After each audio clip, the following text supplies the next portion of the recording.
Good morning all of you. Welcome to my channel Study Locker. आज की हमारी worksheet 7th class की है। 24th वर्कशीट है और ये 22 तारीख की वर्कशीट है।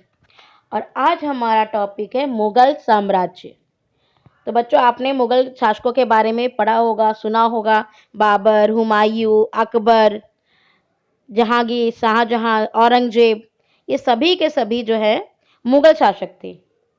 अगर आपसे पूछा जाए कि मुगल शासन कब से शुरू हुआ, तो आप बता सकते हैं कि बाबर ने शुरू किया था 1526 से। ठीक है, तो पहला शासक कौन था? बाबर। और अंतिम कौन था? मोहम्मद शाह जफर था। जो मोहम्मद शाह जफर था वो 1862 में उसकी डेथ हुई थी। लेकिन इसके बीच में जो है ना, सभी शासक जो है इतने ज़्यादा अच्छे नहीं थे। जैसे कि हम कह सकते हैं कि बाबर आया 1526 में। उसके बाद कौन कौन से आए शासक? उसके बाद आते हैं हुमायूं आया, अकबर आया, जहांगीर आया, शाहजहां आया, औरंगजेब आया। अंतिम मुगल शासक जो था वो बहादुर शाह जफर था, जो कि 1862 में जिसकी डेथ हुई। तो ये कब से कब तक चला? 1526 में बाबर के समय से लेकर के 1862 में ये बहादुर शाह जफर तक चला। लेकिन इसमें सबसे ज़्यादा जो स्ट्रांग है ना, वो शुरुआत के ही हैं। बाबर, हुमायूं, अकबर, जहांगीर, शाहजहां और औरंगजेब। उसके बाद वाले शासक धीरे धीरे धीरे धीरे कमज़ोर होते गए। ठीक। हुमायूं की मृत्यु के उपरांत अकबर उसका उत्तराधिकारी बना। जब वह राजा बना उसकी आयु मात्र 13 वर्ष थी। जब अकबर को राजा बनाया गया था ना, वो बहुत छोटी उम्र का था। 13 साल का बच्चा तो क्या करेगा, आप सोचिए। हम तो अपने जो है बुक्स लेने भी अकेले नहीं जा पाते, उसे तो पूरा राज्य संभालने को दे दिया गया। उस समय जो बैरम खां था वो उसका संरक्षक बना। उसने ही मुगल साम्राज्य का विस्तार, सुदृढ़ीकरण में उसकी हेल्प की। वो एक गार्जियन के रूप में काम कर रहा था। बैरम खां ने उसकी बहुत हेल्प की। अकबर ने क्या क्या किया उसको लेकर के इसमें आपको दिया गया है। कौन से उसके प्रमुख अभियान थे जो कि सेना के रूप में उसने किसी पे आक्रमण किया होगा या किसी क्षेत्र को जीता होगा, उसके बारे में बताया गया है। 1556 से 1570 के समय अकबर अपने संरक्षक बैरम खां और अपने घरेलू कर्मचारियों से स्वतंत्र हो गया था। मतलब अब उसने बागडोर अपने हाथ में संभाल ली थी। उसने सूरी और अन्य अफगानों, निकटवर्ती राज्यों मालवा, गोंडवाना और अपने सौतेले भाई मिर्जा हाकिम और उज़्बेकों के विद्रोह को दबाने के लिए भी उसने अभियान चलाए। किस किस को दबा रहा है? देखो, अफगान, गोंडवाना, मिर्जा हाकिम, उज़्बेक। उस समय क्या था ना, शासक जो राजा हुआ करते थे ना, वो एक दूसरे पे आक्रमण करते थे। और इसको ये नहीं माना जाता था कि इलीगल नहीं माना जाता था। जो जितना शक्तिशाली हुआ करता था वो उतना जो है साम्राज्य स्थापित कर लेता था। भाई, एक पे आपने आक्रमण करा, उसकी राज्य छीन लिया। दूसरे पे आक्रमण किया, उसका राज्य छीन लिया। तो जो शक्तिशाली है वो आक्रमण कर करके इस तरीके से राज्य छीन लेता था। 1568 में सिसोदियों की राजधानी चित्तौड़ में और 1569 में रणथंभौर पर उसने कब्जा कर लिया। देखिए किस तरीके से वो लगातार कब्जा करता चला जा रहा है अपने सैन्य अभियानों के द्वारा। उसने सिसोदियों की राजधानी चित्तौड़ पे कब्जा कर लिया और रणथंभौर। 1570 से 1585 के समय गुजरात के विरुद्ध उसने सैनिक अभियान शुरू करे। गुजरात आपका दक्षिण में पड़ता है। आप अगर देखो तो दक्षिण में, दक्षिण क्या, आप पूर्व पश्चिम भी मान सकते हैं इसको। गुजरात और राजस्थान आसपास का एरिया है। जो आपका ये इस तरीके का ये जो एरिया है ना, ये आपका गुजरात वाला एरिया है। वहाँ पर भी उसने सैनिक अभियान चलाए। क्योंकि एक राजा को जगह जगह सैन्य अभियान इसलिए चलाने पड़ते हैं क्योंकि एक तो से अपना आधिपत्य जो है हर जगह पूरा बनाए रखना पड़ता है। दूसरी बात, जहाँ भी छोटी भी ताकत अपना सर उठाने लगती है तो राजा को वहां जाकर के उन लोग को दबाना पड़ता है। मिर्जा हाकिम की मृत्यु के पश्चात काबुल को भी उसने अपने राज्य में मिला लिया। मिर्जा हाकिम कौन था? ये आपका उसका सौतेला भाई था। दक्कन में अभियानों की शुरुआत हुई। बरार, खानादेश और अहमदनगर के कुछ हिस्सों को मिला लिया। अब देखिए, बरार, खानादेश, अहमदनगर ये सब साउथ के एरिया है। गुजरात, चित्तौड़, रणथंभौर, ठीक है ना, राजस्थान का एरिया, गुजरात का एरिया, सब ये कब्जा करता जा रहा है। सफावियों को हराकर कंधार पर कब्जा किया और कश्मीर को भी जोड़ लिया।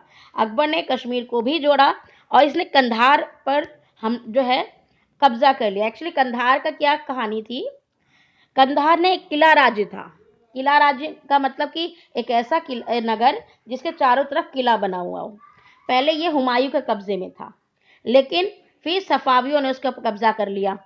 जब अकबर आया तो अकबर ने क्या करा, उसने सफावियों को हरा दिया और फिर कंधार पर कब्जा कर लिया। लेकिन हम आगे देखते हैं कि 1622 में जाकर के कंधार जो है वो अभी तक अकबर के हाथ में है। सफावियों ने हमला किया और जो सेना थी, उस समय ठंडी का मौसम था और सेना जो थी मुगल सेना वो तैयार नहीं थी। ऐसे में कंधार वापस सफावियों के हाथ में चला गया, लेकिन इसको बीच में अकबर ने वापस जीत लिया था। 1568 से 1600 के समय अकबर के साम्राज्य का विस्तार हुआ। उत्तर पश्चिम में अभियान चलाए गए। अगर आपसे पूछा जाए उत्तर पश्चिम कहाँ है, तो ये वाला एरिया कौन सा होता है, उत्तर, ये वाला दक्षिण, ये पश्चिम और ये पूर्व। तो उत्तर और पश्चिम के मतलब ये वाला इलाका जो है सारा उत्तर पश्चिम कहलाता है। अकबर की प्रशासनिक नीति, प्रशासनिक नीति का मतलब है कि जो वो प्रशासन चला रहा है उसके लिए किस तरीके की नीति चला रहा है। क्योंकि अकबर ये अच्छे तरीके से जानता था कि हम लोग बाहर से आए हैं और हमने यहाँ के कब्जा किया है। जब तक हम यहाँ के लोगों को अपनापन नहीं जताएंगे, जब तक हम उन्हें यही पूरा यकीन दिला देंगे कि भाई तुम भी वही हो जो हम हैं, हम दोनों साथ में मिल के रहें, तो अब ऑब्वियस सी बात है बाहर से आए हुए विदेशी को हम अपना कैसे मानेंगे। जैसे कि उदाहरण के तौर पे देख लो कि एक फॉरेन से कोई व्यक्ति आया, वो आता है यहाँ पर आपके किसी रिश्तेदार से शादी कर लेता है। अब वो बाहर का नहीं रह गया, वो आपके परिवार का हिस्सा बन गया। तो इसीलिए अकबर ने बहुत सी शादियां भी की थी जिसमें कि वो खुद को यहाँ पर लोगों के बीच में अपनापन जताना चाहता था और वो अपना विदेशीपन को खत्म करना चाहता था। इसके अलावा अकबर ने और भी कई काम करे जिसमें हम आज पढ़ेंगे।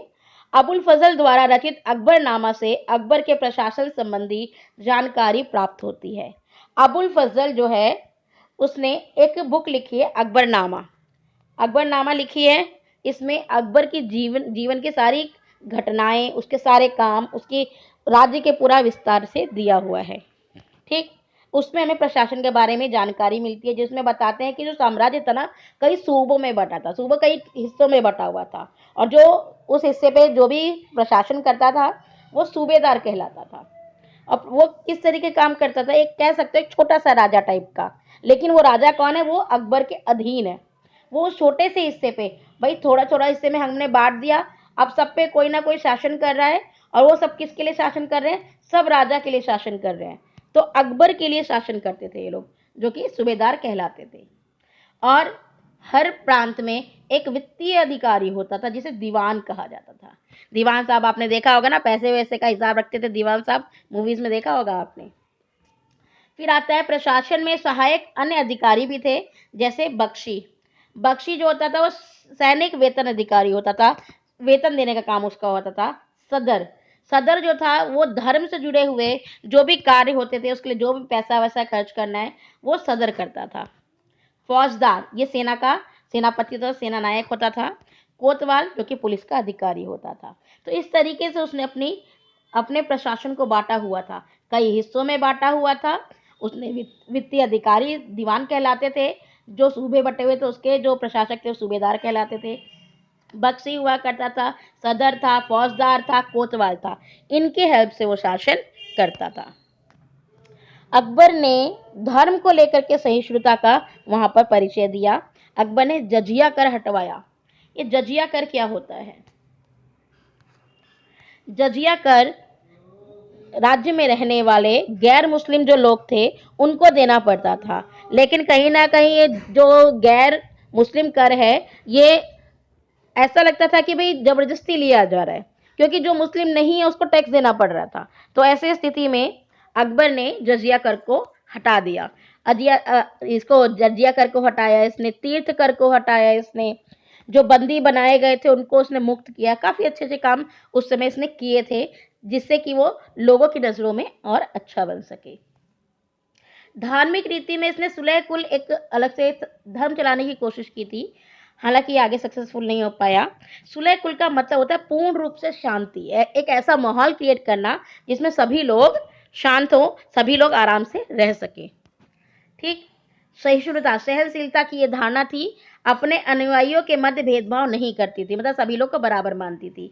इसमें नीति शास्त्र को सेंटर पॉइंट माना गया था और इसमें सच्चाई, न्याय और शांति की बात की गई थी, मतलब कि उसके धर्म से जुड़ी वो धार्मिक सहिष्णुता का परिचय देता है इसमें। ठीक।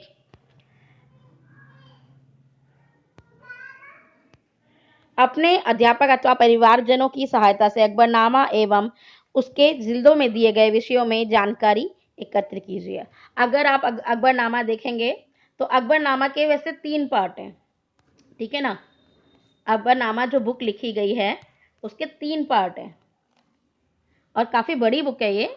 अबुल फजल ने बहुत डिटेल में इसमें लिखा है। इसमें यह भी लिखा है कि भाई हाथियों को कैसे पकड़ा जाता था, किस जगह कितना, किस जमीन का कितना टैक्स होता है, कैसे टैक्स कलेक्ट किया जाता है, राजा ने कब कहाँ आक्रमण किया, कितने लोग मारे गए, कितने राज्य को जीता गया, सारी डिटेल उसमें दी गई है। ठीक। इसमें जो फर्स्ट सेकंड में सब जो है प्रशासन वगैरह की जानकारी है।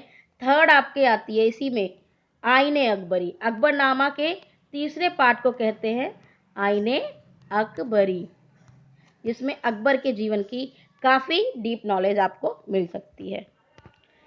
चलिए क्वेश्चन आंसर्स पे चलते हैं। अकबर की धार्मिक नीति की विशेषताएं बताइए। तो आप इसमें बताएंगे कि अकबर जो है सुलह कुल के ऊपर डिपेंड था, तो आपका इसमें आपका पूरा आंसर नंबर 1 आ जाता है। दूसरा क्वेश्चन है अकबर के प्रशासन की विशेषताएं बताइए।